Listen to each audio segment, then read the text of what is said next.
என்றேன். தேவரீர் என் பாவத்தின் தோஷத்தை மன்னித்தீர். Here we read not only of sin, we read of something called the iniquity of sin. இங்கு நாம் பாவத்தை மாத்திரமல்ல, பாவத்தின் அக்கிரமத்தை குறித்ததான காரியத்தை கூட வாசிக்கிறோம். தமிழ்ல எப்படி தோஷமா? பாவத்தின் தோஷம். In English it's iniquity of sin. ஆங்கிலத்திலே பாவத்தின் அக்கிரமம் என்று எழுதப்பட்டிருக்கிறது, ஆனால் தமிழிலோ பாவத்தின் தோஷம் என்று எழுதப்பட்டிருக்கிறது. So there it looks like, if sin was a kind of a substance, inside that sin there is something called iniquity which comes with that sin. ஒரு பாவம் ஒரு பொருளை போல இருக்குமானால் அந்த பாவத்திற்கு உள்ளாக உட்பொருளாக ஒரு தோஷமும் காணப்படுகிறது. So God forgives not only the sin but also the iniquity inside the sin. தேவன் பாவத்தை மாத்திரம் நமக்கு மன்னிக்கிறவர் அல்ல, அந்த பாவத்தின் தோஷத்தையும் கூட நமக்கு மன்னிக்கிறவராய் இருக்கிறார். இங்கிலீஷ் உடைய அக்கிரமம்னு சொல்றாங்க. பாவத்தின் அக்கிரமத்தையும் அவர் மன்னிக்கிறவராய் இருக்கிறார். Now what does this word iniquity mean? இந்த அக்கிரமம் என்ற வார்த்தையின் அர்த்தம் என்ன? You can split it into two words in English and in Tamil. ஆங்கிலத்திலும் தமிழிலும் இந்த வார்த்தையை நாம் இரண்டாக பிரிக்கலாம். In English you can split it as in plus equity. ஆங்கிலத்திலே அதை இரண்டு வார்த்தைகளாக in என்றும் equity என்றும் ரெண்டு வார்த்தைகளாக அதை நாம் பிரிக்கலாம். In Tamil you can split it as a plus kramam. தமிழிலும் கூட அந்த அக்கிரமம் என்கிற வார்த்தையை இரண்டாக பிரித்து ஆ பின்பு கிரமம் என்கிறதான வார்த்தையை நாம் எடுத்துக்கொள்ளலாம். Now in English what does equity mean? Equity. ஆங்கிலத்தில் இந்த ஈக்விட்டி என்கிறதான வார்த்தையின் அர்த்தம் என்ன? Equity is something to do with equality. அந்த ஈக்விட்டி என்கிறதான வார்த்தையின் அர்த்தம் சரிசமம், சமமாகுதல், சமமாய் இருத்தல் என்பதன் அர்த்தமாகும். In Tamil what does kramam mean? கிரமம் என்று தமிழில் சொல்லப்படுகிற வார்த்தையின் அர்த்தம் என்ன? Order. அது ஒரு ஒழுங்காக உள்ள காரியம். So what will inequity mean? அப்படியானால் அந்த inequity என்கிறதான வார்த்தையின் அர்த்தம் என்ன? It means something that is not equal, unequal. அதனுடைய அர்த்தம் என்னவென்று கேட்டால் ஏதோ ஒன்று சமமாக இல்லாமல் அசமமாக காணப்படுகிறது. And in Tamil it means something that is not in order, akramam. தமிழிலே நாம் வாசிக்க போனால் அந்த ஏதோ ஒன்று ஒழுங்கில்லாமல் இருக்கிறது தான் அக்கிரமம் என்று அழைக்கப்படுகிறது. In brief, iniquity means something that is not straightforward, something that is crooked. சுருக்கமாக சொல்ல போனால் நேரடியாக அல்லது குறுகலான வளைந்து வளைந்து காணப்படுகிறதான காரியம்தான் அது. So in every sin there is something crooked in it. ஆகினாலே ஒவ்வொரு பாவத்திலும் ஏதோ ஒன்று வளைந்து அல்லது மறைந்து காணப்படுகிற ஒரு காரியம் உண்டு. Now no matter what you try to do to get rid of a sin, it will never leave a person unless the person confesses the sin to Jesus. ஒரு பாவத்தை நீங்கள் விட்டுவிட எப்படி தான் முயற்சித்தாலும் சரி, அந்த மனிதன் இயேசுவினிடத்திலே வந்து தன்னுடைய பாவத்தை அறிக்கையிட்டால் ஒழிய அதிலிருந்து அவனுக்கு விடுதலை பெற முடியாது. To Jesus. இயேசுவினிடத்தில் அறிக்கை செய்தால் மாத்திரமே அவன் விடுதலை பெற முடியும். Confessing it to someone else will not take away the sin. பாவத்தை வேறு யாரிடத்திலோ போய் அறிக்கையிடுவதினாலே அவைகளிலிருந்து விடுதலை பெறவும் முடியாது. Just confessing it to the priest without confessing it to Jesus will not take away the sin. இயேசுவினிடத்தில் அறிக்கை செய்யாமல் ஆசாரியனிடத்தில் மாத்திரம் அறிக்கை செய்வதினாலும் அந்த பாவத்திலிருந்து விடுதலை பெற முடியாது. Going to Jesus and doing some good things and hiding that sin also will not take away the sin. இயேசுவினிடத்திலே போய் பல நன்மையான நல்ல காரியங்களை செய்துவிட்டு நம்முடைய பாவத்தை அப்படி மறைக்க நினைத்தாலும் அதிலிருந்தும் நாம் விடுதலை பெற முடியாது. Supposing I tell one lie. உதாரணமாக நான் ஒரு பொய் சொல்லி இருப்பேன் என்றால், now to get rid of that one lie in my life, if I tell 1,000 truths, that one lie will not be remitted. இந்த ஒரு பொய்யிலிருந்து எப்படியாக என்னை மீண்டெடுக்கும்படியாக நான் 1000 உண்மைகளை சொன்னாலும் இந்த ஒரு பொய்யை விட்டு என்னால் விடுபெற முடியாது. That one lie still remains a spot, a dot, a sin, an unconfessed part in my life. அந்த ஒரு பொய்யானது ஒரு அறிக்கை செய்யப்படாத பாவமாக, ஒரு புள்ளியாக, ஒரு குறியாக அப்படி தான் அது காணப்படும். Till that sin is confessed to Jesus, till you open your mouth and say, Jesus, I have done such and such a sin, it will not be remitted or it will not be dealt with by God. இயேசுவினிடத்தில் போய் ஆண்டவரே நான் இந்த பாவத்தை செய்துவிட்டேன் என்று சொல்லி அறிக்கை செய்யும் வரைக்கும் இந்த பாவத்திலிருந்து நிவாரணமோ விடுபெறவோ முடியாது. But to make a full confession of a sin is actually very difficult. ஒரு பாவத்தை முழுவதுமாக அறிக்கை செய்வது மிகவும் கொஞ்சம் கடினமான காரியம். As I told you just now, நான் ஏற்கனவே உங்களுக்கு சொன்னது போல, sin does not come just like that. பாவம் எப்படியோ தானாக அது அப்படியே நம்மை வந்து விடாது நம்மிடத்தில். Sin is made of a very sticky substance.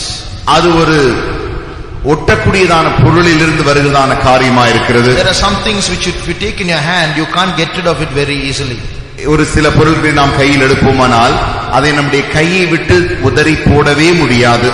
Have you tried to take hold of molten tar? நீங்கள் இந்த ரோட்டில் இருக்கிறதான அந்த தாரை நீங்கள் அந்த உருகின தாரை உடைய கையில் எடுப்பீர்களானால், or if you try to hold wet chewing gum in your hand, உங்களுடைய கையிலே அந்த நனைந்ததான அந்த chewing gum எடுத்து நீங்களுடைய கையில் வைப்பீர்கள் என்றால், it's very difficult to shake it off. அதை உங்களுடைய கையை விட்டு எப்படியால் எடுப்பது மிகவும் ஒரு கடினமான காரியம். In the same way, when sin comes and gets stuck into the heart, அதே வண்ணமாக பாவமானது நம்முடைய இருதயத்தில் வந்து அவ்வாறு ஒட்டிக்கொள்ளும் போது, the only way to get rid of it is by confession to Jesus. ஒரே வழி இந்த பாவத்திலிருந்து விடுதலை பெறுவதற்கு ஒரே வழி உண்டு. அது என்னவென்றால் இயேசுவிடத்தில் போய் அறிக்கை செய்வதால் மாத்திரமே. But sin, when it comes in, will come with a crookedness that will prevent such a confession. ஒரு பாவம் ஒரு மனிதனுக்குள்ளாக வரும்பொழுது அது இந்த வஞ்சகத்தோடு கூட தான் வருகிறது. அது என்ன வஞ்சகம் என்றால், அவனை எப்படியாகிலும் அறிக்கை செய்யாமல் தடுத்து விடுகிறதான அப்படிப்பட்ட அனுபவத்தோடு கூட தான் அது உள்ளே வந்து ஒட்டிக்கொள்கிறது. I'll repeat what I said now. நான் சொன்னதை மறுபடியும் சொல்கிறேன். When sin comes into our heart, I told you it's made of a sticky substance. It will come in such a way that it won't go out easily. நான் ஏற்கனவே சொன்னது போல, பாவம் ஒரு ஒட்டக்கூடிய பொருள். அது சாதாரணமாக உதறிவிட முடியாத பொருள் என்று சொன்னது போல, ஒரு பாவம் ஒரு மனிதனின் இதயத்திற்குள் வரும்பொழுது அவ்வாறாக வந்து அவனை விட்டு பிரியாத அளவிற்கு அவனோடு கூட ஒட்டிக்கொள்ளக்கூடியதாக இருக்கிறது. So it comes with a self-preserving capacity. That is, it will come and stick in the individual and very difficult to take it out of it. அது வரும்பொழுதே ஒரு தற்காப்பு திறனோடு கூட வந்து ஒரு மனிதனுக்குள்ளாய் வந்து அப்படியே அவனை ஒட்டிக்கொள்கிறது. What is that? அது என்ன? That is the crookedness of that sin. அதுதான் அந்த பாவத்தின் மறைந்திருக்கிறதான அக்கிரமம். So if sin is like a fruit, ஒரு பாவம் ஒரு பொருளா ஒரு பழம் போல இருக்குமானால், just like there's a seed inside the fruit, ஒரு பழத்திற்குள்ளாக எப்படி ஒரு with காணப்படுகிறதோ, just like that the inside a sin there is an iniquity, a crookedness. அதே வண்ணமாக ஒரு பாவத்திற்குள்ளாக ஒரு வித்தாக, அதுக்கு ஒரு பழத்தை போன்ற பாவத்திற்குள்ளாக அந்த அக்கிரமம் வித்தாக விதையாக காணப்படுகிறது. And that iniquity, that crookedness will come out of that sin to protect the sin from leaving the person again. அந்த அக்கிரமம் தான், அந்த வித்து தான் ஒரு மனிதனை விட்டு பிரியாத அளவிற்கு அவனோடு கூட ஒட்டிக்கொள்கிறது. What is that? அது என்ன? Supposing we commit a sin. உதாரணமாக நாம் ஒரு பாவத்தை செய்வோம் என்றால், that crookedness in the sin will try as much as possible to hide the sin. அந்த பாவத்தின் அக்கிரமம் என்ன செய்யும் என்றால், தன்னுடைய பாவத்தையே மறைக்க கூடிய அளவிற்கு தன்னுடைய அக்கிரமத்தை அது கிரியை செய்யும். Many of the sins we commit have a lot of pleasure as long as it remains undiscovered. நாம் செய்கிறதான அநேக பாவங்கள் மிகவும் அது நன்றாக அனுபவிக்கக்கூடியதாய் உல்லாசமாய் காணப்படும். மாத்திரமல்ல, அது தன்னை வெளியிடத்திற்கு காட்டப்படாத வரைக்கும் அது உங்களுக்கு உல்லாசமாக காணப்படும். As long as the sin remains a secret, there is pleasure. அந்த பாவம் ஒரு ரகசியமாக காணப்படும் வரைக்கும் அது மிகவும் ஒரு உல்லாசமாகவே தோன்றும். Supposing you have the habit of smoking or drinking. உதாரணமாக உங்களுக்கு ஒரு குடி பழக்கமோ அல்லது புகைப்பிடிக்கிற பழக்கமோ இருக்கும் என்றால், you go to a pub or you go to a tea shop where you want to smoke. நீங்கள் போய் குடிக்கும்படியாக ஒரு டீ கடைக்கு போவீர்கள் என்றால், and no one watches you. ஒருவரும் உங்களை பார்க்கவில்லை. Few months nobody watches you. கொஞ்ச மாத காலங்களாக யாருமே உங்களை பார்க்கவில்லை. The sin gives you all the satisfaction you want. உங்களுக்கு வேண்டியதான எல்லா திருப்தியும் அந்த பாவம் உங்களுக்கு கொடுக்கும். But suddenly as you are smoking or drinking, supposing some believer from the church sees you or passes that way, ஆனால் திடீரென்று உங்களுடைய சபையில் இருக்கதான் ஒரு விசுவாசி நீங்கள் அப்படி குடித்துக் கொண்டிருக்கும் பொழுதோ அல்லது புகைப்பிடிக்கும் பொழுதோ உங்களை அவர் கடந்து அப்படி பார்த்து கொண்டே போவாரே என்றால், that is suppose you are smoking in this direction and supposing somebody goes that way, நீங்கள் ஒரு பக்கத்தில் நின்று புகைப்பிடித்துக் கொண்டிருக்கிறீர்கள், மறுவழியாக அந்த விசுவாச சகோதரன் போய் கொண்டிருந்தால், and you look there, the person comes to Yabes, உடனடியாக அந்த இடத்தை பார்த்து, ஐயோ இவர் யாபேசுக்கு வருகிற சகோதரன் அல்லவா, did he see me or did he not see me? அவர் என்னை பார்த்தாரா என்னை பார்க்கவில்லையா? That restlessness comes there now. உடனடியாக ஒரு அமைதலின்மை நமக்குள்ளாக வருகிறது. If he has not seen me, I have escaped. அவர் என்னை பார்க்காமல் இருந்தால் நான் தப்பித்துக் கொண்டேன். But if he has seen me, surely Pastor Manasseh will come to know about this. அவர் என்னை பார்த்து விட்டாரே என்றால் கண்டிப்பாக பாஸ்டர் மனாசே அவர்கள் என்னை கூப்பிட்டு கேட்க போகிறார். So this sin comes with a crookedness. Don't tell anyone, don't let anyone know, do it secretly. It has a lot of pleasure as long as it remains undiscovered. It's all well. பாவம் ஒரு மனிதனுக்குள்ளாக வரும் பொழுதே அந்த அக்கிரமமானது என்ன செய்கிறது என்றால், ஒருவனுக்கு நீ உன்னை காட்டிக்கொள்ளாதே, ஒருவனுக்கு உன்னுடைய பாவத்தை வெளிப்படுத்தி விடாதே, மறைத்து செய், மறைத்திரு, அப்படி அந்த எண்ணத்தோடு கூட அது உள்ளாக வந்து விடுகிறது. So that is the crookedness in the sin. Instead of going and confessing, it is built within itself with a capacity to make the individual enjoy it. அது ஒரு மனிதனுக்குள்ளாக வரும் பொழுது இப்படிப்பட்டதான் ஒரு திறனோடு கூட வந்து ஒரு மனிதனை அறிக்கை செய்ய விடாமல் செய்கிறது தான் இந்த பாவத்தின் அக்கிரமமாய் இருக்கிறது. So that is one part of the iniquity, to make the person enjoy the sin without confessing it. அந்த பாவத்தை அறிக்கை செய்யாதபடிக்கு அந்த பாவத்தை நன்றாக ஒரு மனிதன் அனுபவிக்கக்கூடிய அளவுக்கு ஒரு ஆற்றல் திறன் நிறைந்ததாய் அது காணப்படுகிறது. The next Sunday you come and sit here. அடுத்த ஞாயிற்றுக்கிழமை வந்து இங்கு உட்காருகிறீர்கள். And you sit in Yabes. யாபேஸ் கூட்டத்தில் வந்து உட்காருகிறீர்கள். You are not able to clap hands like before. முன்பு கை தட்டினது போல இப்பொழுது உங்களால் கை தட்ட முடியவில்லை. Pastor Manasseh saw me 3 or 4 times in the meeting. Why is always looking at me? Maybe the news has gone and reached him. Pastor Manasseh என்னையே 3 அல்லது 4 முறை பார்க்கிறது போல தோன்றுகிறது. ஒருவேளை இந்த விஷயம் அவருக்கு தெரியுமா போலும். And suddenly pastor says, come and see me after the meeting. திடீரென்று பாஸ்டர் அவர்கள் ஒரு வார்த்தை அனுப்புகிறார், கூட்டம் முடித்த பிறகு நீ என்னை வந்து பார்க்க வேண்டும் என்று சொல்லி அனுப்பினால், then immediately your mind will make plans how to cover it up. உடனடியாக உடைய மனது ஒரு திட்டங்களை எல்லாம் கொண்டு வரும், எப்படி என்னுடைய பாவத்தை நான் அவரிடத்தில் மறைப்பது. Pastor asks, did you smoke last week?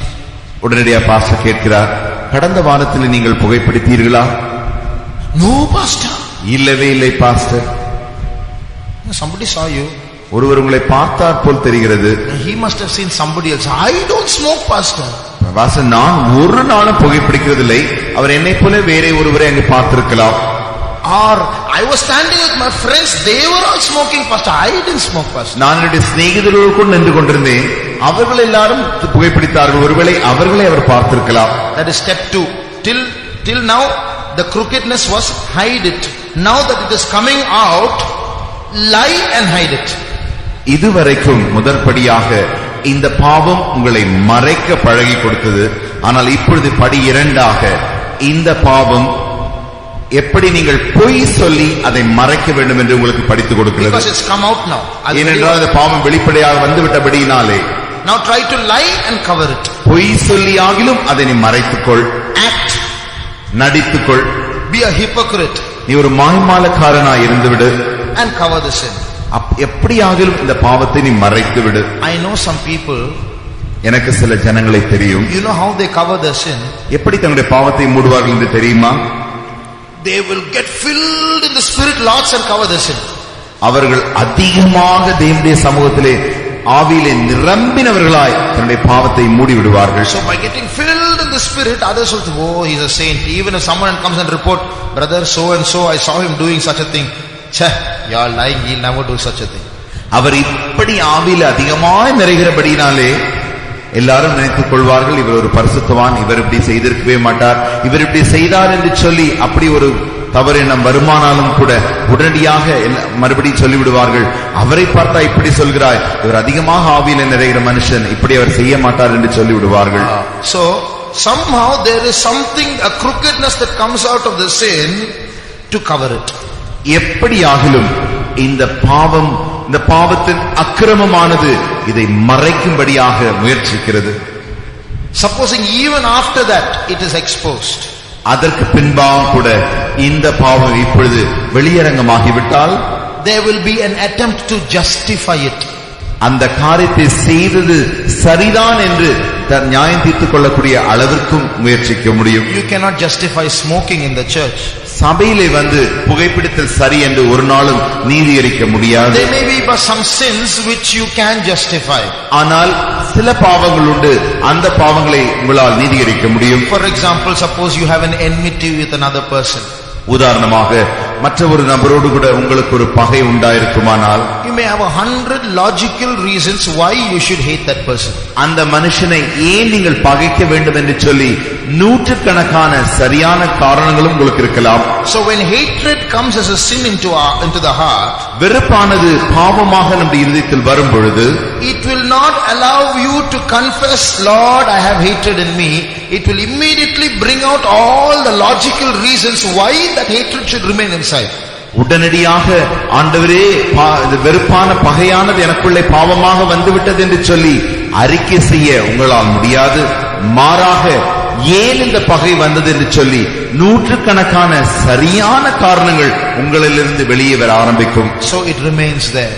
ஆகையினாலே அது உங்களுக்குள்ளே தான் காணப்படும். This is step 3 of the iniquity of sin. இதுதான் பாவத்தின் அக்கிரமத்தின் மூன்றாவது படி. Firstly, it will arouse within you a pleasure in continuing the sin as long as it is hidden. Don't let anyone know. Hide and do it. முதல் படியானது, இந்த பாவத்தின் அக்கிரமத்தின் முதல் படியானது என்ன செய்யும் என்றால், எப்படியாவது நன்றாக பாவத்தை செய்து நீ அனுபவி, ஆனால் யாரும் பார்க்காத அளவிற்கு மறைமுகமாக மறைத்துக்கொள் என்று உங்களை அதை மறைக்க முயற்சிக்கும். If you can't do that, அது உங்களால் செய்ய முடியாமற் போகும் பொழுது, try to lie and cover it. பொய்யாகிலும் சொல்லி அதை நீ மறைத்துக்கொள். If you can deny what you did by banging the table and say it loud enough, people will believe you. அது மாத்திரமல்ல, சில நேரத்தில் அந்த பாவத்தை நான் செய்யவில்லை என்று சொல்லி ஆணித்தரமாக சத்தமாக சத்தத்தை உயர்த்தி என்னுடைய மேஜையை நான் தட்டி பேசும் பொழுது அது நான் செய்யவில்லை போல தோன்றிவிடும். Others will believe and you have covered your sin. The iniquity has come out. ஆனால் உங்களுடைய பாவத்தின் அக்கிரமத்தை நீங்கள் மூடிவிட்டீர்கள், மற்றவர்கள் உங்களை நம்பி விடுவார்கள்.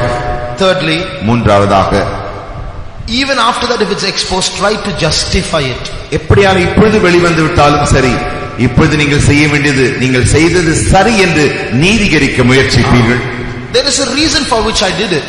நான் செய்ததற்கு ஒரு காரணம் உண்டு. So and so spoke, so I spoke back. ஒருவர் இப்படி பேசினார், அதற்காக நான் திரும்பவும் இப்படி மறுபேச்சு சொல்ல வேண்டியதாயிற்று. So we immediately bring forward a good reason why we have committed that sin. So it's not wrong.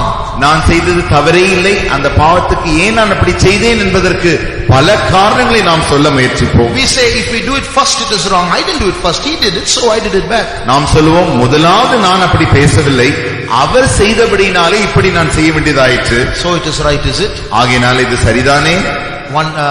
சரிதானா? There's a story about a man who used to go jogging every morning on the sea, on the beach. கடற்கரையிலே ஒவ்வொரு நாளும் காலையிலே ஓடுகிறதான ஓட்ட பயிற்சி செய்கிற ஒரு சகோதரி குறித்து அறிவோம். And there would be a young boy who would sell newspapers there. அந்த இடத்தில் ஒரு சிறுவன் தினமும் செய்தித்தாள்களை விற்கிறவனாய் அங்கு சென்று கொண்டிருந்தான். So it was a regular habit for this man to get a newspaper and pay the money. ஒவ்வொரு நாளும் இந்த பெரிய மனித ஓடுகிற மனிதர் அந்த சிறு பையனிடத்திலே செய்தித்தாளை வாங்கிவிட்டு அதற்காக பணத்தை செலுத்தி விடுவார். While jogging itself, the transaction will take place. அப்படி ஓட்டத்தில் இருக்கும் பொழுதுதானே இந்த காரியத்தையும் அவர் செய்து விடுவார். So when he is jogging, the boy won't wait for the man to stop, the man won't stop also. While running itself, the money is given and the paper is taken. அந்த ஓட்டப்பந்தயக்காரர் ஓடிக்கொண்டே இருப்பார். இந்த சிறுவனும் அவரிடத்தில் அருகாமையில் போய் அப்படி அவர்கள் நின்று விட மாட்டார்கள். இவனும் ஓடிக்கொண்டே இருப்பான். முதலாவது இவன் பணத்தை வாங்கி விடுவான். பின்பு செய்தித்தாளை அவர் ஓடிக்கொண்டிருக்கும் பொழுதே இவனும் ஓடிக்கொண்டே கொடுத்து விடுவான். But every day what used to happen is, ஆனால் என்ன ஒவ்வொரு நாளும் என்ன நடக்கும் என்றால், that boy will throw the paper into that man's hand. ஒவ்வொரு நாளும் இந்த சிறுவன் அந்த மனிதனிடத்திலே தன்னுடைய செய்தித்தாளை தூக்கி எறிவார். But this man will go and give the money into the boy's hand. ஆனால் இந்த மனுஷனோ அந்த சிறுவனிடத்திலே அதற்குரிய காசு பணத்தை அவனுடைய கையிலே கொடுப்பார். A third person was watching this. இதை ஒரு மூன்றாவது நபர் பார்த்து கொண்டே இருந்தார். And one day he stopped that man, the jogger. ஒரு நாள் அந்த ஓட்டப்பயிற்சி செய்கிறவரை நிறுத்தி and asked him, அவரை பார்த்து கேட்டார், that boy is a small boy. அவன் ஒரு சிறிய பையன். He throws the newspaper at you. உங்களை பார்த்து அவன் செய்தித்தாளை தூக்கி எறிகிறான். You should actually throw the coins at him. நீங்களும் கூட அந்த காசுகளை தூக்கி எறிய வேண்டும் அல்லவா? But every day I'm watching you give it in his hand. ஆனால் நான் ஒவ்வொரு நாளும் பார்த்து கொண்டிருக்கிறேன், நீங்களும் அவருடைய கையில் தான் கொடுக்கிறீர்கள். Why do you do that? ஏன் இப்படி செய்கிறீர்கள்? You are older, you can throw it and he should give it in your hand. நீங்கள் பெரியவராய் இருக்கிறபடினாலே அந்த சிறுவனிடத்தில் நீங்கள் தூக்கி எறியலாம், அவன்தான் செய்தித்தாளை அவருடைய கையிலே கொடுக்க வேண்டும். You know what that man answered? அதற்கு பதிலாக என்ன அவர் சொன்னார் தெரியுமா? He is a boy. அவன் ஒரு சிறிய பையன். That is his character. அது அவனுடைய சுபாவம். I am a man. நான் ஒரு மனிதன். To give into the hand is my character. கையிலே கொடுப்பதுதான் என்னுடைய சுபாவம். When he gives according to his character, why should I go down and change my character and throw it like he throws? அந்த சிறுவன் அவனுக்கு இருக்கிற சுபாவத்தில் அவன் செய்யும் பொழுது, மனிதனாகிய நான் என்னுடைய சுபாவத்தில் தானே செய்ய வேண்டும், நான் ஏன் போய் அவனுடைய சுபாவத்தில் பதில் செய்ய வேண்டும்? Why should I go down and leave my character, descend into a lower character and give like he gives? என்னுடைய சுபாவத்தை விட்டுவிட்டு அந்த சிறிய பையனுடைய அந்த சின்ன சுபாவத்துக்கு நான் இறங்கி போய் ஏன் அப்படி செய்ய வேண்டும்? But that's what we do, isn't it? அதைத்தான் நாம் செய்கிறோம் அல்லவா? In fact, that's our justification. He spoke, so I spoke. இதுதான் நம்முடைய நீதிகரிப்பு. அவர் செய்தார், அவர் பேசினார், அதற்கு பதிலாக நானும் பேசினேன். So he's a sinner, I'm a sinner. That's the meaning. அவர் பாவி, நானும் பாவி. அதுதான் அதனுடைய அர்த்தம். It's not only he is bad and so I am bad. He is bad and I am bad. That's all. அவர் பாவியா இருக்கிறபடினாலே நான் பாவி அல்ல. அவர் பாவி, அவரும் மோசம், நானும் மோசம். So the iniquity of the sin, see how it comes forward to cover up. எப்படி இந்த பாவத்தின் அக்கிரமங்களானது தன்னை மூடிக்கொள்ளும்படியாக முயற்சிக்கிறது பாருங்கள். Then there is a fourth level. அடுத்தபடியாக நான்காவது படி உண்டு. Even after that, if the sin is manifest as a sin and you can't justify it, இந்த பாவமானது பாவமாகவே வெளியரங்கமாகிவிட்டது, இப்பொழுது உங்களால் நீதிகரிக்கவும் முடியவில்லை என்றால், you are caught, you are trapped, it's a sin. இப்பொழுது நீங்கள் அந்த பாவத்தினாலே மாட்டிக்கொண்டீர்கள், மற்றவர்களால் பிடிபட்டு விட்டீர்கள். What will the iniquity inside the sin come out as? இப்பொழுது இந்த பாவத்தின் அக்கிரமானது, it will look for other people with the same sin. யாரெல்லாம் இதே பாவத்தினால் பீடிக்கப்பட்டிருக்கிறார்களோ அவர்களை இது காண்பிக்க ஆரம்பிக்கும். See, that believer, he is doing the same thing. I am after all new, now only 3 or 4 years only I am coming here. அந்த விசுவாசியை பாருங்கள், அவரே இந்த பாவத்தை செய்கிறார், நானும் 3 அல்லது 4 வருடங்களாக தான் இப்படி வந்து கொண்டிருக்கிறேன். See, that brother, that sister, they are themselves doing this, then why can't I do this? அந்த சகோதரனை, அந்த சகோதரியை பாருங்கள், அவர்களே இந்த பாவத்தை செய்கிறார்களே. See, that brother, he's done such a great thing. அந்த சகோதரனை பாருங்கள், அவர் அவ்வளவு பெரிய காரியம் உண்டு. One day, one person did a wrong thing. ஒரு நாள் ஒருவர் ஒரு தவறான காரியத்தை செய்து விட்டார். So I expected them to, say, brother, what I did was wrong. Please pray for us. God must give us grace to give us the victory and so on. Brother, எப்படி இந்த பாவத்தை நான் செய்து விட்டேன், தேவன் தான் என்னை மன்னிக்க வேண்டும், தேவன் எனக்கு கிருபையை தர வேண்டும் என்று அவர் என்னிடத்தில் வந்து சொல்லுவார் என்று நான் எதிர்பார்த்தேன். Instead, what the family came and said was, அதற்கு பதிலாக அந்த குடும்பம் என்ன சொன்னது தெரியுமா? This everybody does. எல்லாருமே இதை செய்கிறார்கள் pastor. Not only that, so many people do so much worse than this. அநேகர் இதை காட்டிலும் மிக மோசமாக எல்லாம் செய்கிறார்களே. This is not normal only. நாங்கள் செய்தது சாதாரண காரியம்தான். You see, the acknowledgement of the sin is not there. அங்கு பாருங்கள், அந்த பாவத்தின் செய்ததான் அந்த உணர்வு அவர்களுக்கு இல்லை. That's the iniquity of sin. அதுதான் பாவத்தின் அக்கிரமம். It suddenly makes that the fourth step is, it makes the sin as small as possible. இந்த நான்காவது படி என்னவென்று கேட்டால், இந்த செய்ததான் இந்த பாவத்தை எவ்வளவுக்கு எவ்வளவு சுருக்கமாக சின்னதாக காட்ட முடியுமோ அவ்வளவு சிறிதாக நமக்கு அது காட்டும். So you just imagine when a sin comes inside, it comes with all these capacities. Hide it. If it is exposed, lie and try to hide it. If not, justify it. If not, make it as small as possible. பாவத்தின் அக்கிரமத்தை பாருங்கள். அது முதலாவது நமக்குள்ளே வரும்பொழுது எப்படியாகிலும் மறைவாக யாருக்கும் தெரியாமல் அந்தரங்கத்தில் இருக்குமாறு நம்மை செய்கிறது. அப்படியே வெளியே வந்து தெரிய வந்து விட்டால் justify it. அதை நீதிகரிக்கும்படியாக நம்ம அதை முயற்சிக்கிறது. அப்படியும் அது நீதிகரிக்க முடியாமல் போகும்போது பொய் சொல்ல வைக்கிறது. அப்படி பொய் சொல்லி மறைக்க முடியாவிட்டால் நீதிகரிக்க செய்கிறது. அப்படியும் நீதிகரிக்க முடியாவிட்டால் கடைசியாக make it as small as possible. அந்த பாவத்தை எவ்வளவு சின்ன ஒரு பாவம், ஒரு பொருட்டே அல்ல என்கிறதான அளவிற்கு அதை நம்மை மாட்டி விடுகிறது. But who tells us what is sin? ஆனால் பாவம் என்ன என்று யார் நமக்கு சொல்கிறார்கள்? Who makes judgment of sin? யார் பாவத்தை நியாயம் தீர்ப்பது? Who are we to make a sin small or big? யார் நாம் பாவத்தை சின்னதாகவோ அல்லது பெரியதாகவோ காட்டுவதற்கு நாம் யார்? We can, one man died once. He died as a drunkard. ஒரு மனிதன் குடிகாரனாக மரித்து போனான். The father who came there to conduct the meeting, you know what he said? அந்த இடத்தில் அந்த கூட்டத்தை நடத்தும்படியாக வந்த சாமியார் என்ன சொன்னார் தெரியுமா? This habit of drinking was not a sin, it was a disease in him, so he'll go to heaven. It's not a sin.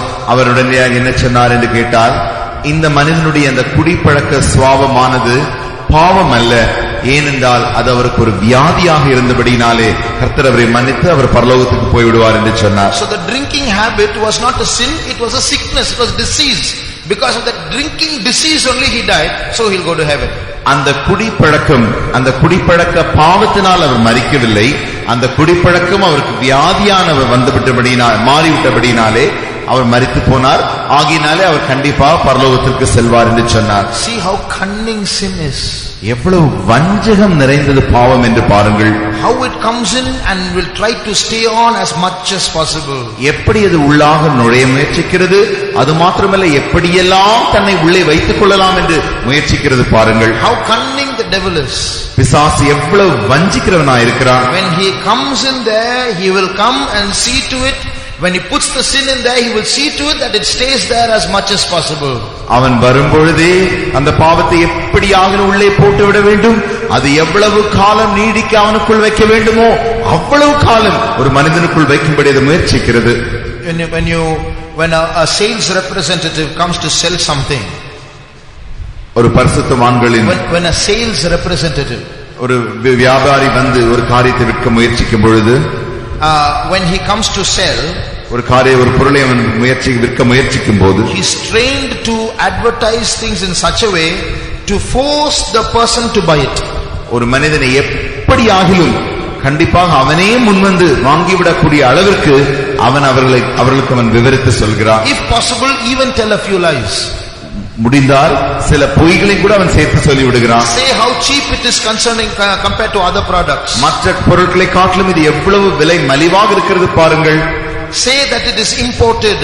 இது வெளிநாட்டிலிருந்து இறக்கப்பட்ட இறக்குமதி பொருள். Say that it is unbreakable. இது உடைக்க முடியாத பொருள். Say that it has a 3-year guarantee. இதற்கு 3 வருடங்கள் உத்தரவாதம் உண்டு. Say that it has a lifetime service. இதற்கு வாழ்க்கை முழுவதும் நாங்கள் இதற்கு பழுது பார்த்து தருவோம் என்று சொல்கிறார். Tell them anything goes wrong, will come immediately and take back and give you a new piece. ஏதாவது இந்த பொருள் வேலை செய்யும் பொழுது கெட்டு போய்விட்டால் உடனடியாக சொல்லிவிடுங்கள், நாங்கள் வந்து புது பொருளை கொடுத்துவிட்டு இதை உடனடியாக மாற்றி விடுகிறோம் என்று சொல்வான். And you will trust them and buy them, after that you will never see them again. அவனை நம்பி வாங்கி விடுவோம், அதற்கு பின்பு அவனை ஒரு காலம் பார்க்க முடியாது. Satan is the father of all these things. சாத்தான் இவை எல்லா காரியங்களுக்கு தகப்பனாய் இருக்கிறான். So when he manufactures a sin and sends it inside, he'll send it with all this crookedness packed with it, so that when it comes in, it won't go out easily. அவன் பாவத்தை உருவாக்கும் பொழுது இந்த எல்லா அக்கிரமங்களையும் நிறைந்ததாய் அவன் உருவாக்கி ஒரு மனிதனுக்குள் அனுப்பும் பொழுது அவனை விட்டு வெளியே வராத வண்ணம் அது நீண்ட காலம் இருக்கும் அளவிற்கு அவன் அப்படி செலுத்தி விடுகிறான். When you die and when I die, 2 people will know it. நீங்களும் நானும் மரிக்கும் பொழுது 2 பேர் இந்த காரியத்தை அறிவார்கள். When you die, when I die, even our parents may not know. நீங்களும் நானும் மரிக்கும் பொழுது நம்முடைய பெற்றோருக்கு கூட அது ஒரு காரியத்தை தெரியாது. We can die in a place where our parents are not there. They have to be informed, only then they'll know. நாம் மரிக்கிறதான இடத்தில் தானே நம்முடைய பெற்றோர்களுக்கு உடனடியாக அறிவிக்க முடியாது, பின்புதான் நாம் அறிவித்து அவர்களுக்கு அறிந்து கொள்வார்கள். But there are two people who always know just before someone dies that a person is going to die. ஆனால் இரண்டு பேர் ஒரு மனிதன் மரிப்பதற்கு முன்பதாக கண்டிப்பாக அறிந்திருப்பார்கள், இவன் இப்பொழுது மரிக்கப் போகிறான் என்று சொல்லி. No death escapes these two people. ஒரு மரணமும் ஒரு சாவும் இந்த இரண்டு பேரை தப்பி போகாது. Every death comes to their knowledge before the death takes place. எல்லாம் சாவுகளும் மரணங்களும் இவர்களுடைய அறிவுக்கு வந்துதான் நடைபெறும். One is the devil, who is called the author of death. ஒன்று பிசாசு, அவன்தான் மரணத்தின் அதிகாரி. Second is Jesus, who has the keys of death. இரண்டாவது இயேசு, அவர் மரணத்தின் திறவுகோலை உடையவராயிருக்கிறார். When any human being anywhere in this world dies, of the 600 crore people today, if anyone dies in any corner of the world, these two people know it. இந்த உலகத்தின் எந்த மூலை முடுக்குகளிலும் உள்ள 600 கோடி மக்களில் யார் மரித்தாலும் மரிப்பதற்கு முன்பதாக இந்த இரண்டு பேரும் இதை அறிவார்கள். Because both, one has the key of death, the other is the author of death.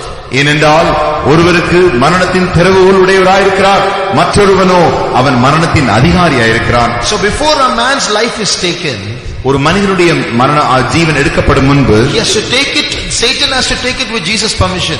அவன் இயேசுவினுடைய அனுமதியோடு கூடத்தான் அவன் அப்படி செய்ய முடியும். So if that soul has the stain of sin still in it, ஆனால் இந்த ஆத்துமாவிற்குள்ளாக அந்த பாவத்தின் அறிகுறிகள் இருக்குமானால், if that sin still manages to stick with the soul, அந்த ஆத்துமாவோடு கூட அவனுடைய பாவங்கள் ஒட்டி கொண்டிருக்குமானால், if that sin is still there unconfessed, அறிக்கை பண்ணப்படாத குடியதான பாவங்கள் அந்த ஆத்துமாவோடு கூட இருக்குமானால், if that sin is still covered as a secret sin, ரகசிய பாவமாகவே அந்த பாவம் அந்த ஆத்துமாவோடு கூட இருக்குமானால், or if it is exposed and recovered with lies, அது வெளிப்பரங்கமாக்கப்பட்டு மற்ற பொய்களினால் அது மூடப்பட்டிருக்குமானால், or if it is exposed and is justifying itself, வெளியரங்கமாக்கப்பட்டு அவன் அந்த நீதிகரிக்கப்பட்ட மற்றவர்களிடத்தில் அவன் நீதிகரித்து அந்த பாவத்தை வைத்திருப்பானால், or if it is exposed and still remains unconfessed and shows other examples and makes itself small, மற்றவர்களுக்கு தெரியப்பட்டு வெளியரங்கமாகி அவன் அதை அறிக்கையிடாமல் அதை மற்ற பாவங்களோடு ஒப்பிட்டு இது ஒரு சிறிய பாவம் என்று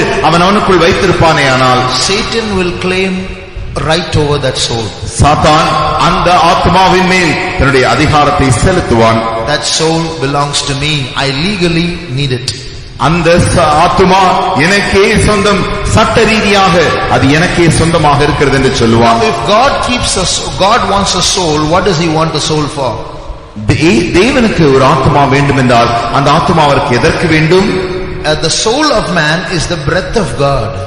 மனிதனுடைய ஆத்மா தேவனுடைய ஜீவனாய் சுவாசமாய் இருக்கிறது. It is part of God, the Bible says. வேதம் சொல்லுகிறது அது தேவனுடைய ஒரு பகுதியாக இருக்கிறது. God breathed into Adam's nostrils, man became a living soul. தேவன் ஆதாமின் நாசியிலே தன்னுடைய சுவாசத்தை ஊதி அவன் ஜீவ ஆத்மாவானான். So we all have part of God inside us. நாம் நமக்குள் எல்லாருக்குள்ளேயும் தேவனுடைய ஒரு பகுதி காணப்படுகிறது. And what is death? மரணம் என்ன? What is God's is returning to God is death.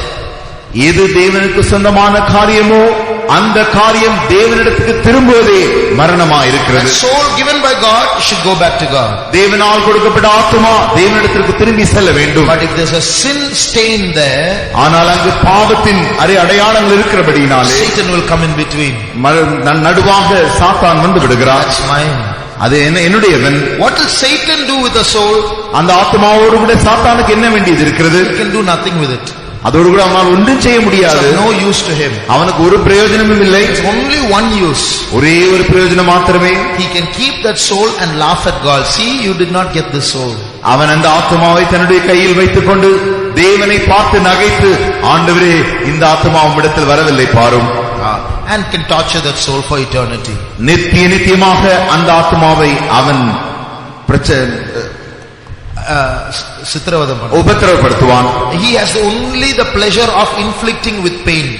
அந்த ஒவ்வொரு நாளும் வேதனையோடு கூட உபத்திரவப்படுத்துவதே அவனுக்கு உல்லாசமாய் காணப்படுகிறது. Pleasure of vengeance. அதுதான் பழி வாங்குதலின் உல்லாசம். Other than that, no use. அதற்கு மாறாக வேறு ஒரு பிரயோஜனம் அவனுக்கு இல்லை. When you die, when I die, who's going to take your soul and my soul? நீங்களும் நானும் மரிக்கும் பொழுது யார் நம்முடைய ஆத்மாவை கொண்டு போக போகிறது? Let's not allow that iniquity of the sin to come out and make excuses and justifications and lies and make it small and make it remain there. இந்த பாவத்தின் அக்கிரமம் நம்மை மறைக்க விடாது, அதை தன்னை மறைத்துக் கொள்ளுகிற அந்த அளவிற்கு நாம் நம்மை விடாதபடி, அதற்கு மாறாக பொய் சொல்லாதபடி, நீதிகரிக்காதபடி, இந்த பாவத்தை மற்ற பாவங்களோடு ஒப்பிட்டு சிறிய பாவம் என்று எண்ணாதபடி நாம் இருப்போமாக.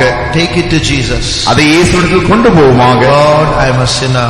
ஆண்டவரே, நான் ஒரு பாவி. Don't say because of this, because of that, because of that person, because I went there, because he said that, she said that. No reasons. I take 100% responsibility for my sin, Lord.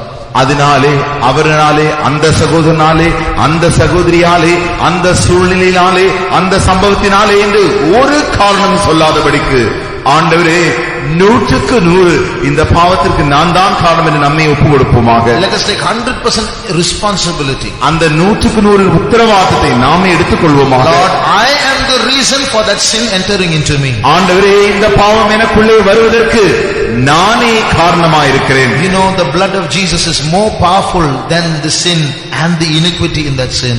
ஒன்று தெரியுமா?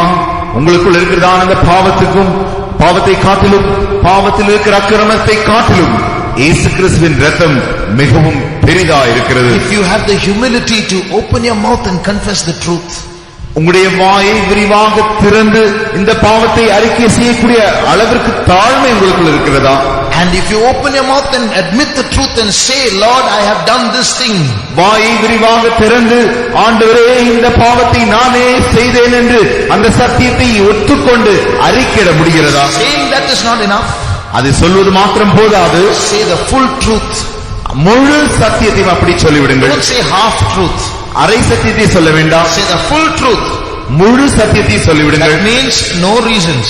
அதனுடைய அர்த்தம் ஒரு காரணத்தையும் சொல்ல வேண்டாம். No excuses.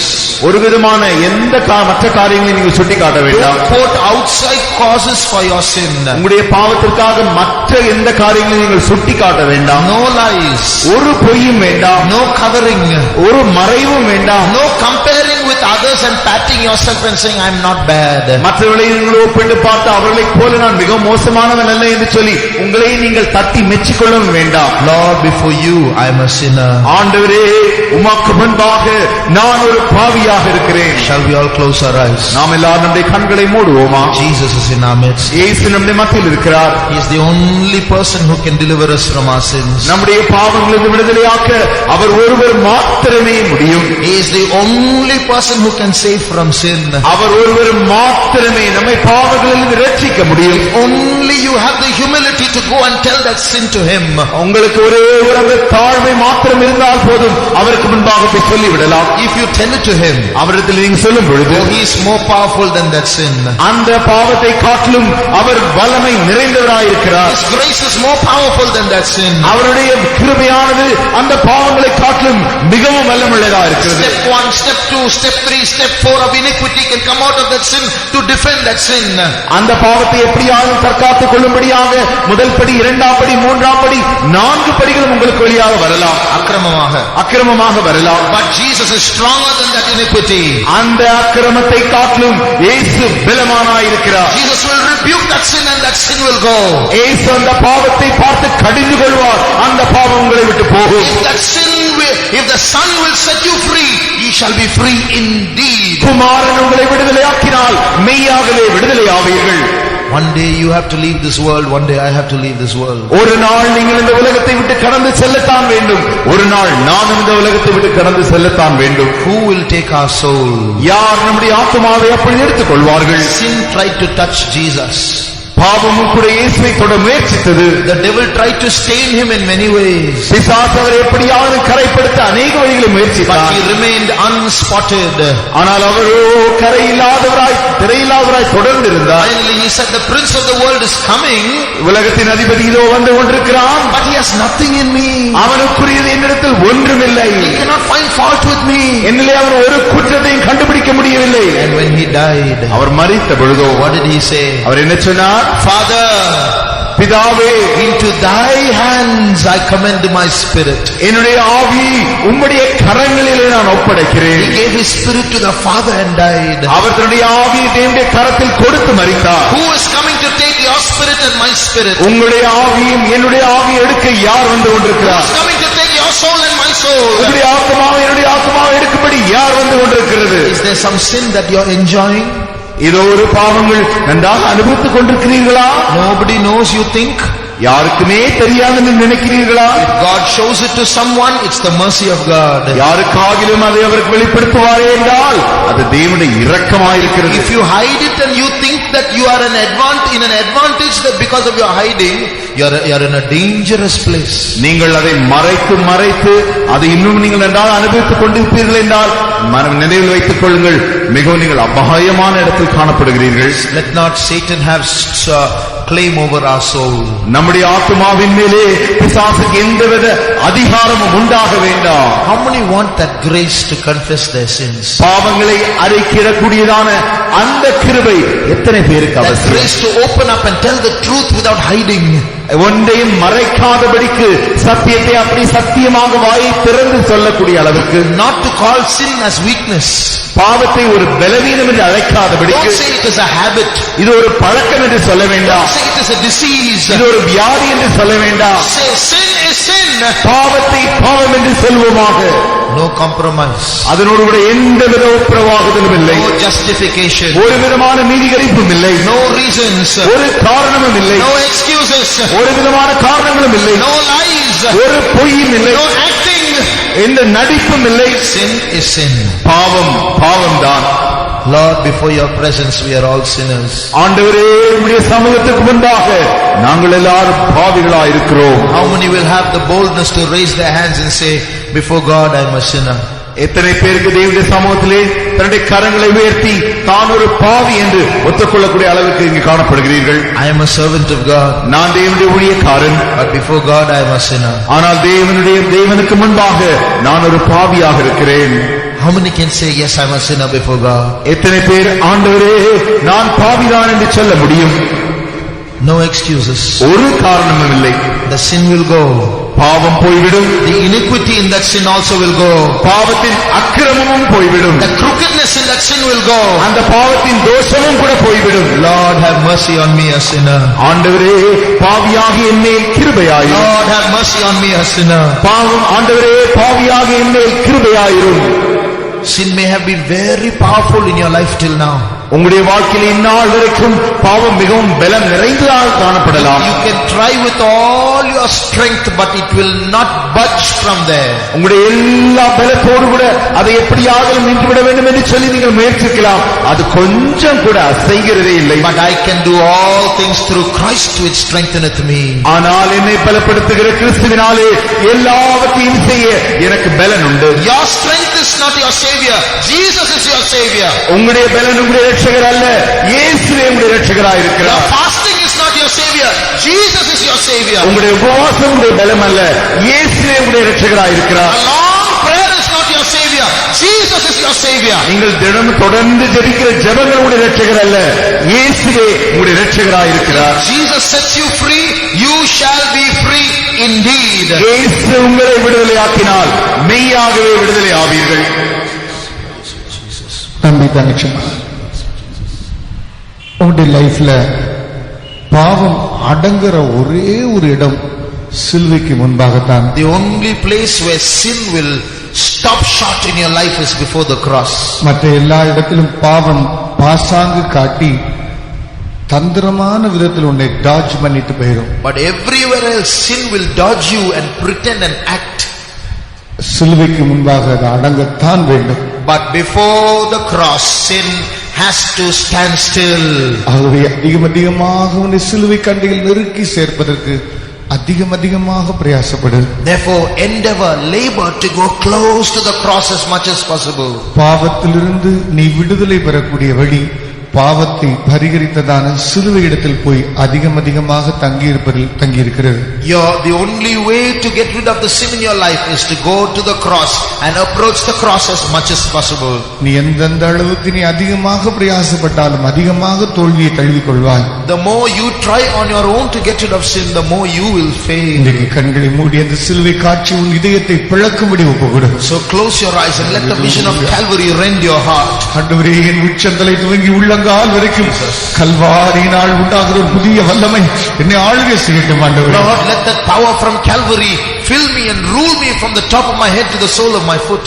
சில நேரங்களில் திரும்ப பாவம் உனக்கு வந்து தாக்கி விடுகிறது, உன்னை செழிப்படுத்துகிறது என்றால் அது அர்த்தம் வேறு ஒன்றுமல்ல, அந்தந்த நேரங்களில் நீ சிலுவை விட்டு தூரமாக இருக்கிறாய் என்றுதான் அர்த்தம். If sin is struggling with you and coming and attacking you again and again, it only means that you are far away from the cross. இதோ கண்களை மூடி சிலுவை காட்சி உன் இதயத்தை பிளக்கும்படி ஒப்புக்கொடு. Look at the vision of the cross and allow it to tear your heart. அங்கேதான் பிசாசின் கிரியைகள் அழிக்கப்பட்டன. There the works of the devil are destroyed. அங்கேதான் வெளியரங்க கோலமாக்கி சிலுவையிலே துரைத்தனங்களையும் அதிகாரங்களையும் அவர் வெற்றி சிறந்தார். There Jesus made an open shame of principalities and powers. இந்த இடத்தில் தான் மரணத்தின் அதிகாரியாம் பிசாசை அழித்து போட்டார். There the author of death, the devil, was destroyed. இதோ கர்த்தர் உன்னை தொடுகிறார். The Lord is touching you. வல்லமை உன்னை தொட்டுக் கொண்டிருக்கிறது. The power of Jesus is touching you. சிலுவையினால் வல்லமையினால் அதிகம் நிரப்பப்படுவாயாக. Oh, be filled with the power of the cross. ஆண்டவரே, என்னை மாற்றும் ஆண்டவரே. Change me, Lord. ஆண்டவரே, என்னை மாற்றும் ஆண்டவரே. Change me, Lord. யார் வாஞ்சிக்கிறீர்களோ all those who desire, அந்த அன்பினால் நிரப்பப்படுங்கள். be filled with that love. Kalvari அன்பு உன் இதயத்தை பிளக்கட்டும். Let the love of Calvary rend your heart. வல்லமையினால் நிரப்பப்படுங்கள். Be filled with the power of God.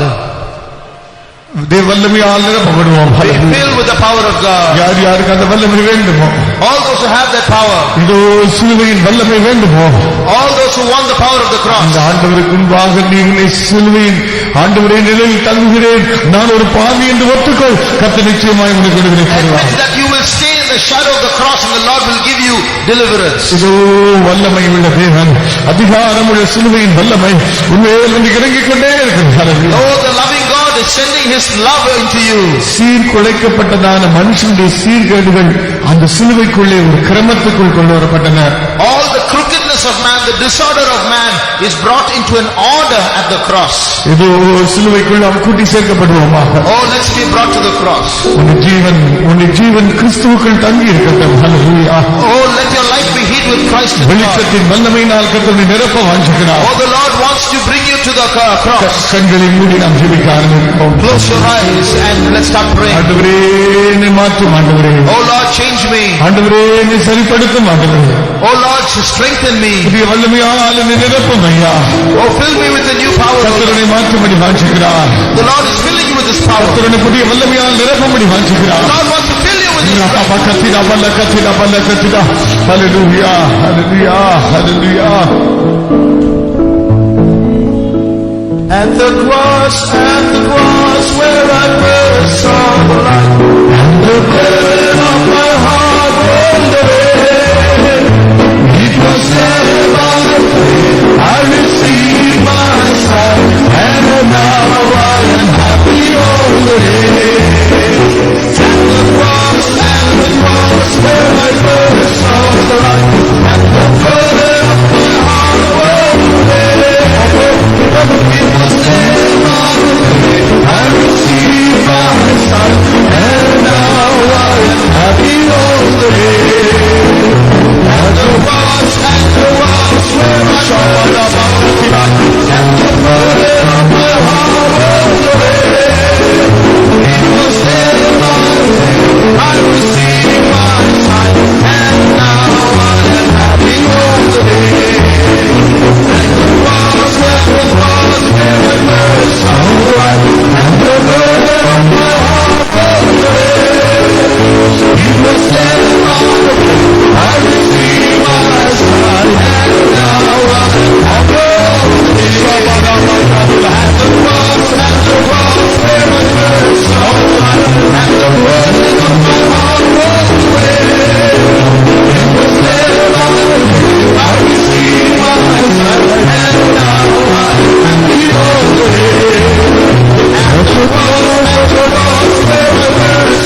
காலையில் எழுதும் போதும் இரவு படுக்கும் போதும் குறைந்தது ஒரு 10 நிமிடமாவது நீ சிலுவைக்கு முன்பாக தியானித்து உள்ளம் உடைந்து அழுது கதறி அந்த கண்ணீரோடே படுத்துப்பார். கெட்ட சொப்பனம் வரவே வராது. When you wake up in the morning and before you sleep in the night, try to spend some time meditating on the cross and shed tears. You won't get any bad dreams. அந்த அன்பிலே படுத்துப்பார். பயந்து நீ எழும்ப மாட்டார். You sleep in that love. You won't get up afraid. அந்த அன்பிலே நீ தூங்கி பாரு. காலையில எழும்பும் போது உனக்குள்ள ஆண்டவரோடே உறவாடிட்டே ஜெபத்தில் இருந்தது போலவே இருக்கும். Sleep in that love. When you get up, you will feel as though you have been praying all night. உன்னுடைய நித்திரை இன்பமாய் இருக்கும். Your sleep will be sweet. காலையில எழும்பின உடனே சிலுவையே தியானிச்சு பாரு. When you get up in the morning, meditate on Calvary. உன்னுடைய இதயத்துக்குள் எழும்புகிற ஆசை இச்சைகள் முதற்கொண்டு அடங்கி இருக்கும். All the lusts that are in you will be quiet. அந்த அன்பிலே நீ நிறைந்திருக்கும் போது பாவத்தை பார்த்து சவால் விடக்கூடிய சக்தி உனக்கு இருக்கும். Oh, when you are filled with that love, you will get the power to challenge sin. இந்த ஒரு இடத்தில் தவறுகிறபடினாலே நாம் எல்லா இடத்திலுமே தவறி விடுகிறோம். We fail in all other places because we fail in this one place. ஏனென்றால் ஆண்டவர் உனக்கு தகப்பனாய், தாயாய், வழிகாட்டியாய், யுத்த வீரனாய், ஆறுதலாய் எல்லாமே இருக்க ஆயத்தம். ஆனால் உன் கிறிஸ்தவ வாழ்க்கையில் தேவன் உனக்கு இத்தனை ரோல்ஸ் எடுக்கணும்னா உன்னுடைய ஸ்டார்டிங் பாயிண்ட் நீ அவரை ரட்சகராக சிலுவையில் ஆரம்பித்திருக்க வேண்டும். The Lord is willing to make you to be your father, your mother, your guide, your shepherd. He is willing to take every role. But for him to take all these roles, first of all, in the beginning of your life at the cross, he must be your savior. ஒவ்வொரு நாளும் இது போல நீ ரட்சகராக அவரை காலையிலே அனுபவித்து விட்டு அந்த நாளை ஆரம்பித்து பார். ஒவ்வொரு நேரம் தகப்பனோடு இருக்கிறது போல, தாயோடு இருக்கிறது போல, கைடோடு இருக்கிறது போல, யுத்த வீரனோடு கூட இருக்கிறது போல பல விதங்களில் நீ ஐஸ்வர்யமாகவே அவரை அனுபவித்து விடுவாய். Just try starting your day by making him your savior every morning. You will see that he is with you as your Lord, as your bridegroom, as a soldier, as the captain of the host. ஆண்டவருடைய உறவு உனக்கு இன்பமாக நிலைத்திருப்பதில் அந்த சாராம்சம் அவரை ரட்சகராக நீ அனுபவிப்பதில் தான் தங்கி இருக்கிறது. The sap of God residing within you, the essence of his residing within you is in his being your savior. கல்வாரியிலே Golgotha மலையிலே ஆரம்பித்த நம்முடைய ரட்சிப்பு முடிகிற நேரத்துல சிரியோனிலே அந்த சிகரத்திலே அந்த மலையில் முடித்தாலும் அங்கே இருக்கிற ஆட்டுக்குட்டி அடிக்கப்பட்டவராகத்தான் இருக்கிறார். When we begin our race with Calvary, even if we finish our race at Zion, even on Mount Zion, where is the end of our life, is the lamb slain. இன்றைக்கு நம்ம ஒப்பு கொடுப்போமா? Let's surrender today. நீ வேலை பார்த்தாலும் என்ன செஞ்சாலும் உன் இதயம் அந்த அன்புக்குள்ளே தோய்ந்து கொண்டிருக்கட்டும். Whatever you do, wherever you go, let that love be within you. உன்னுடைய வாழ்க்கை அந்த அன்பில் நிறைந்து இருக்கட்டும். Oh, let your life be soaked in that love. அந்த அன்பை தவிர சொல்வதற்கு எனக்கு வேறு ஒன்றுமே இல்லை. There is nothing comparable with that love. இப்படி ஒரு கல்வாரி சிலுவையில் கொடுமையான கோர காட்சியிலே நீ மலர்ந்த ஒரு மலராக இருப்பாய் என்றால் வெயிலிலே பூத்த நீ நெருப்பிலே பூத்த நீ வெயிலிலாக ஆகப் போகிறாய். If you grow up in that cruel torture that you witnessed on the cross, what has bred in the fire will it fade in the sun? இன்னைக்கு கண்களை மூடி ஒப்பு கொடுப்போம். Let's close our eyes and அன்பின் surrender. வெள்ளம் நம்முடைய உள்ளத்தை நிரப்பட்டும். Oh, let the water of love flow us. அன்பின் அக்கினி நம்மை இறங்கட்டும். Let the fire of love fill us. கண்களை மூடி ஒப்பு கொடுத்து ஜெபிப்போம். Let's close our eyes and pray. அன்புள்ள தகப்பனே, உம்முடைய கரத்தில் எங்களை முற்றிலும் தாழ்த்தி தருகிறோம் சாமி. ஒவ்வொருவருடைய இதயத்திலும் எங்களுடைய பாவத்தின் அக்கிரமம், அந்த தோஷம் எங்களை விட்டு நீங்கும்படி எங்களுக்குள் ஒரு ஒழுங்கை கொண்டு வர நீர் வாஞ்சிக்கிறீர் ஆண்டவரே. ஒரு பெரிய விடுதலை எங்களுக்கு தந்திருக்கிறேன். அந்த சிலுவைக்குள் எங்களுடைய ஜீவியத்தை எப்பொழுதும் மறைத்துக் கொள்ள உதவி செய்யும். நீரே எங்கள் ஆண்டவரும் இரட்சகருமாக இருந்து ஒவ்வொரு வழிகளிலும் என்னை நடத்தும். என்னுடைய பிள்ளைகள் புறப்பட்டு போகிற ஒவ்வொரு இடத்திலும் எழுப்புதலின் ஊற்றுகளாய் இருக்கட்டும், வல்லமையின் ஊற்றுகளாய் இருக்கட்டும், சுபாவத்தின் ஊற்றுகளாய் இருக்கட்டும் சாமி. இரத்த கோட்டைக்குள் மூடி மறைத்து ஜெயத்தோடு நடத்தும்.